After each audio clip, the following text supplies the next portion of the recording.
Hello, everyone. I'm super excited to have Malcolm Johnson join us today for the Oakland Creates Art Makers series. What I'll do is I'll share my screen and pull up their bio and then let them introduce themselves and tell us a little bit about themselves in their own words. Can you see the slideshow? Yeah. Perfect. So just give us a brief introduction into who you are and what you do. Yeah, hi. My name is Malcolm Rod Johnson. Bay Area comic artist, comic books, zines, music now. That's kind of another venture that I've been taking in the art world. I've been making, yeah, comics for my whole life, as long as I can remember. And I've always been drawn to the world of like horror and the macabre or mystery. I just love those kind of dark, spooky worlds. Nice. So I've been I think the first book that I really published was Tales of Hoodoo Horror. That was like kind of like my kickoff into the comic book world, and it's a selection of three stories about hoodoo and conjure and root work, but told through like Tales of the Crypt kind of stories. With like dark consequences to the actions of these people using hoodoo and conjure. And then I came out with the Zombies Anonymous web comic, and that was a fun little stream of conscious exploration of comics. I wasn't really planning the pages as much as I was just kind of like, what do I want this character to happen to today? And I would just kind of, just yeah, very stream of conscious kind of comic. Nice. And then Bermuda Jones was my most recent work, and I just released that about a year or two ago, and that's more of like a young adult horror series about a detective that lives in a world full of demons and monsters, and they're the only human left. So Wow. they just kind of like solve mysteries for these monsters and creatures that have now taken over the world. Um, it's kind of like I like to call it it's Clive Barker meets Tintin. That's kind of my elevator pitch for Bermuda Nice. Jones, and yeah, and as well as making comics, I also help. Recently, I've been into community organizing with the Pride and Panels festival that we kicked off this year for the second time this year. I was brought in as a board member to help organize the event, put the shows together, recruit the artist, and table the artist for the table for the for the festival. And that was just a big. It was felt like a big hug being brought in into the community because I myself am queer, um, and I just kind of being folded into the queer comics community was just such like a big hug and a big warm like you belong here, feeling. Um, and helping organize for Pride panels was a way for me to give back to the community that I love and so much Now, a part of. is that part of CCA's programming? It's not part of the programming, but yes, Justin Hall from CCA. He's also one of the organizers, and he brought me into the fold. Beautiful. But yeah, a lot of the students, a lot of the comics art students that went to CCA tabled at Pride panels. Nice. So let's jump into some of your art that you shared with me. I love all the imagery that you produce. We're both big horror fans, but I really am always impressed by the different angles that you're able to achieve with your art. Mine, I feel like is so, well, I feel like a newbie, first of all, even though I just realized I've been making my horror comic since 2012. I just feel like I'm so traditional. No, shout out to Avi. Like you're one of the zombie stalwarts. Like I love your zombie stuff, and I love your the blood and the gore that you're able to capture. And I think that's what you do very well is that like the visceral realness of the gore and the especially with the zombie world with the Nothing Good series that you have. But I wish I was able to get some of the nuances and angles, the visual storytelling that you're able to achieve by angles and action and close-ups and stuff. I think that's part of feeling like a newbie is like, okay, am I ready to experiment and not be so worried about the final Y- um Yeah, look of perspective. it? perspective is just such like a like once it's one of those things where it's like once you learn the rules you can break them. Yeah. And I think with the style that I was going through with Bermuda Jones was definitely looking at a lot of like German expressionist artists, and the German like especially movies like Nosferatu and Cabinet of Dr. Caligari. Those are just like iconic Yeah. uh tilted Dutch angles and just distorted perspectives and buildings that just don't make sense, but I like they get that just look now. they look beautiful.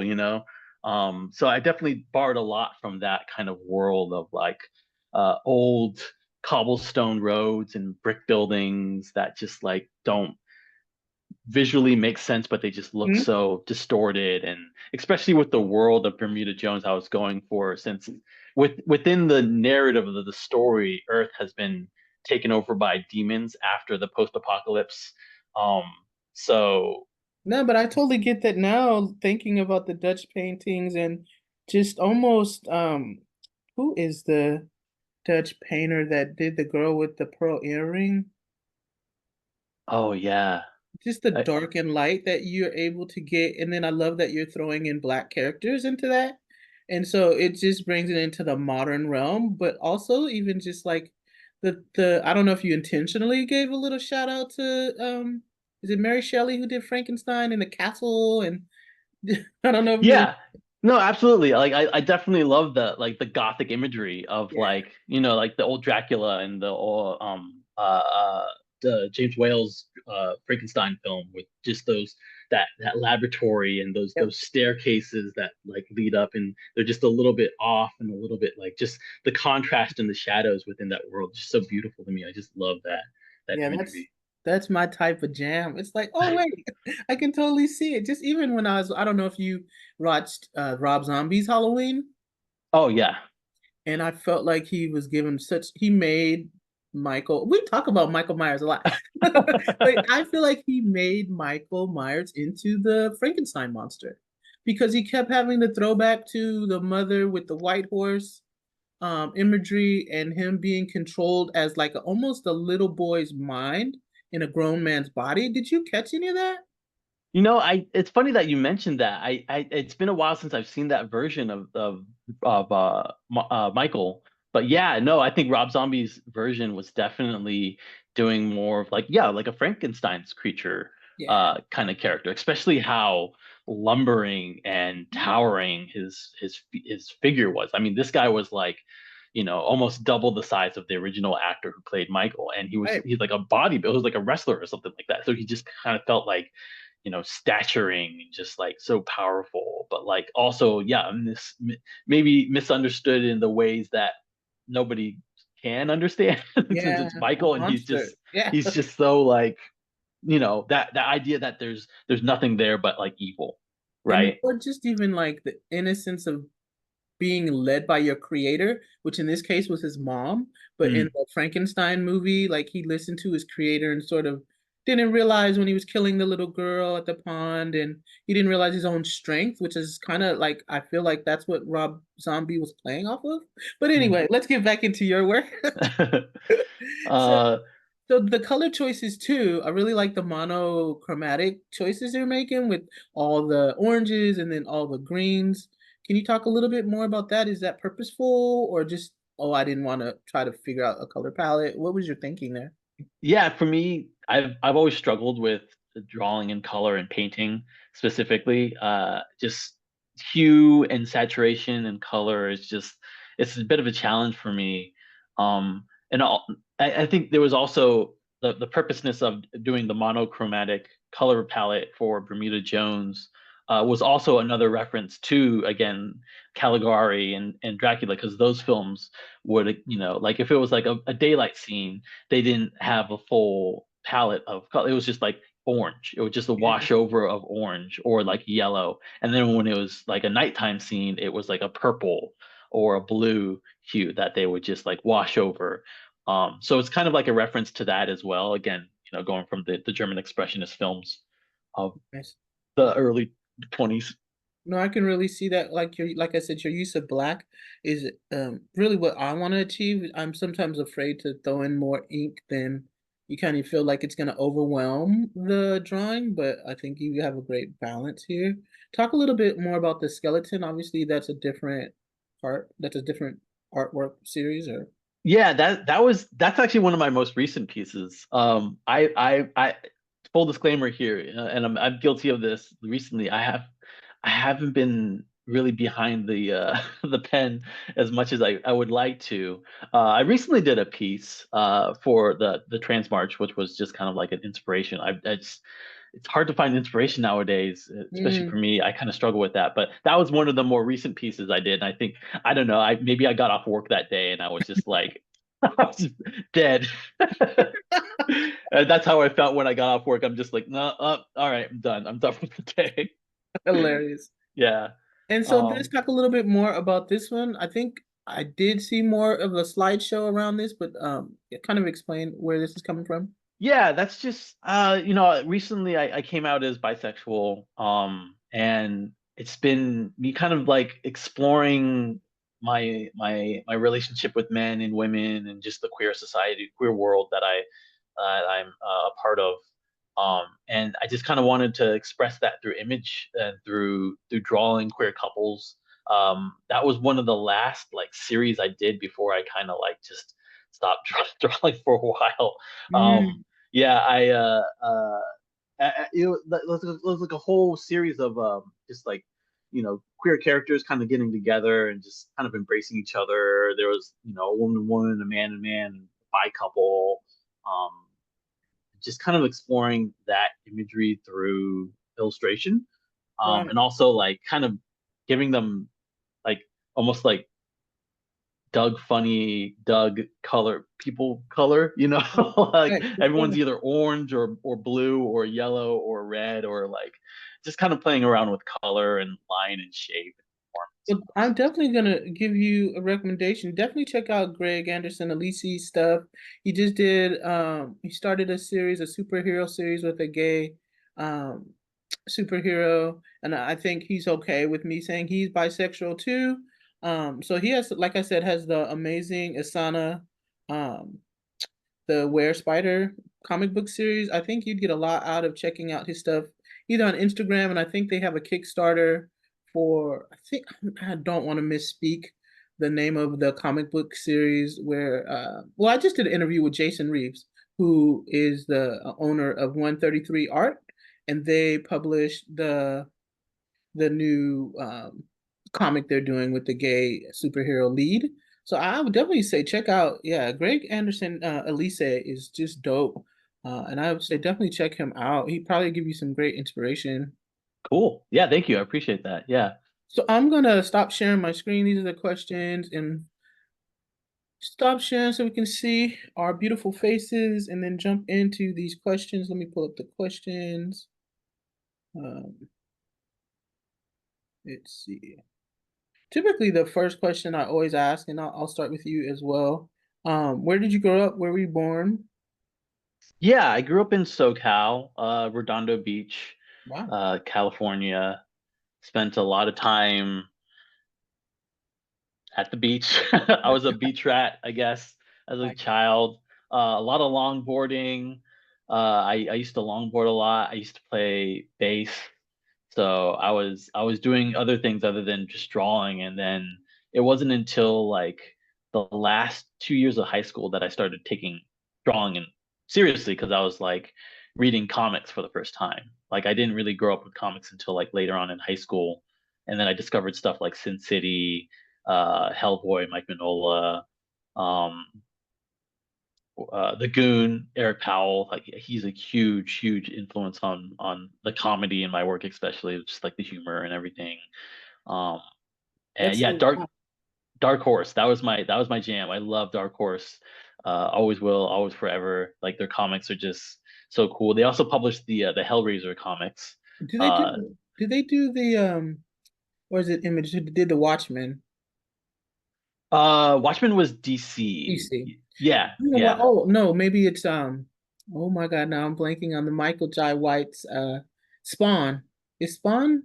Oh, Image. Yeah, It's Spawn is Image. Image. Yeah, yeah. But That. anyway, my reference to comics is a little different as well, and it's so funny to segue into this next question, which you sort of answered a bit.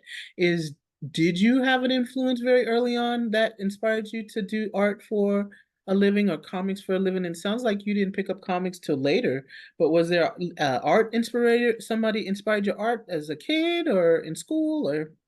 Yeah, I think. Well, my dad is a work musician. Was a work musician. He's retired now.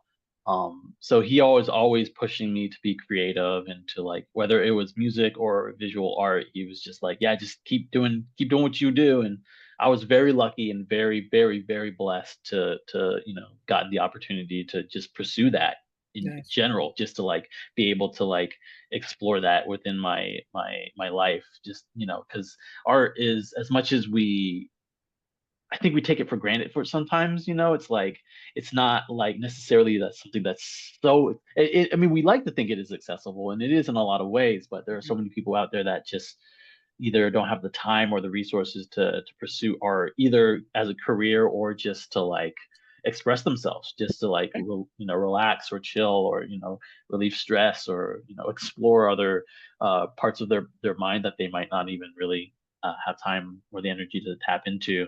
So I'm really blessed and lucky to be able to take this career, to even make a career off of it, to finance myself. And I mean, I do have a day job, but but I'm lucky and blessed to be a part of that community, especially within San Francisco. No, for sure. I mean, I recently was talking to someone who they're immigrant parents and they're like, "Oh, don't worry about art. You need to go to science and engineering and math." And Mhm. wow, I don't know where I would be without art. Like I tell people all the time when I was 3 and 4 years old, my grandmother took me around to every museum and gallery in San Francisco, just like her little running buddy. And that's just what she loved to do was go to art shows and food festivals and galleries, and I'm that's where I got the bug, and I'm so grateful. Of course, she was a seamstress too, so she made all her clothes, so I got to sit and watch her use her hands, right? So I think that is important when we're makers, is to have that example early on, and like you said, that green light to go ahead and do that. Yeah, yeah, it's like you're exposed to it as an early age, and it's just so good to have that, like that your ancestors kind of show you that, like, oh, I can, if I did it you can do it. Yeah, If they did it, then you can do it. It's just sharing and passing on those traditions. for you know? sure. And speaking of that, what would you say to yourself as a young artist or to young people who are making art, who have want to make a career? What would you give them as words of inspiration or encouragement? uh yeah, I recently heard a really great quote about it's not necessarily stealing art, but like steal from your heroes, right? Like Mm, like your style and the way you express yourself comes from borrowing from like other artists who have come before you and have like trailblazed and right. really set the path. So it's like take not only from them stylistically, but like also how did they maneuver in the world? What communities were they a part of?